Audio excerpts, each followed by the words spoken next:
What is up, my maniacs? I'm the Awesome Maniac, and I'm finally getting to my Happy Death Day to You review. It's been a little bit for this one to come out, but it was released on February 29th, 2019, and stars Jessica Rothe back as protagonist Tree Gelbman.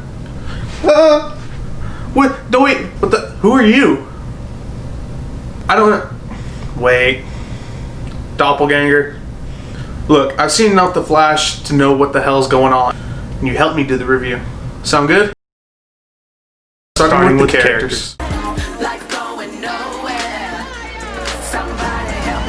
The movie is the same characters. Just chill. I'll start it off and you'll know when to talk. Anyways, this movie has the same characters but expands upon them, which is what a good sequel should always do.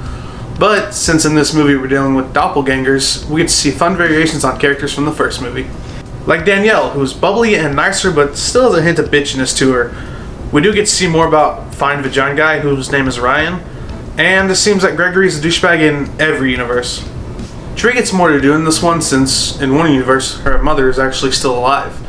The scenes between her and her mom are powerfully raw, a far cry from where we saw her at the start of Happy Death Day.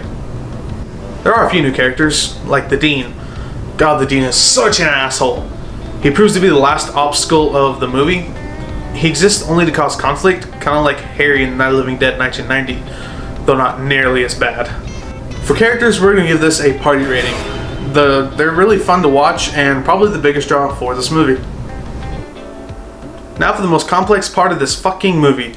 It's more sci-fi than horror, and it's here where the movie has its weakest aspects. It's all over the place and keeps going when it should have ended 15 minutes ago. But this doesn't mean there still isn't enough to like from the movie, like how the Universal logo multiplies, or how the movie opens with Ryan experiencing a time loop and Tree immediately catches on to what he's saying. We also like that it picks up directly after the first one, kind of a Halloween 2 thing going on there. Like we said in the last review, we knew they were going to tell us exactly what caused the timeline, and it looks like it was Ryan's science project. It also causes parallel timelines apparently.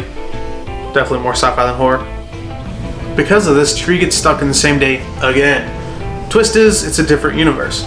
Carter and Danielle are together, Danielle's not as bitchy, Lori is still sleeping with Gregory, Tree's mom is alive. We could honestly go on and on with the story because so much happens.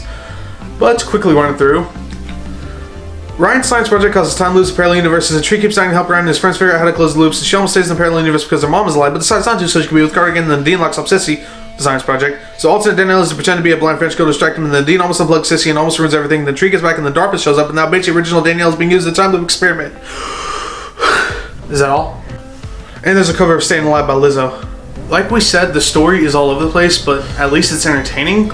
So for that reason, and no, this is not a pun, it's getting a middle-of-the-road rating of Groundhog Day. There are a few different killers who use the babyface mask. One of them is an alternate universe Ryan, which, when we first saw that, we were so fucking confused. And other people under the mask include Gregory, who we suspected to have been the killer in the first one. And of course, John Toombs was framed, once again. Gregory's motivations didn't really make sense to me. He wanted to kill Lori to hide his affair, but then he kills his wife afterwards. I know the movie's not really about the killers, but still, these aren't good killers or good killer motivations. But they're not outright bad, so we're going to give this a saunter rating. Like in the last movie, most of the deaths come from Tree herself. We think she's died about 20 times across both movies, and again, there's a montage of all her deaths. Difference this time is that she's killing herself as to help the Geek Squad figure out how to close the time loop. There were a few memorable ones, like when she throws herself off a plane and lands while flipping off the camera. Most of the deaths were bloodless, aside from the wood chipper one. For kills, we're going to give this a neck snap rating, and here are the kills.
Overall, we have to say the movie wasn't as good as the first one. It was more all over the place, and the killer wasn't as good.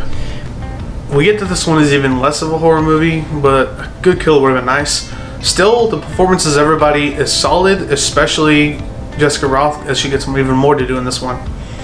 Our overall consensus is that even though it's not as good as the first one, it's still a really enjoyable flick, even if most of the horror elements are gone. So for that, we're going to give the movie a pass the time rating. Okay, now that I helped you out with this little review, I gotta kill you now. Wait, why are you trying to kill me? I'm from a timeline where we actually watched Jason Takes Manhattan and we liked it. It's too late for me, but I can't let you turn out this way. Fuck that.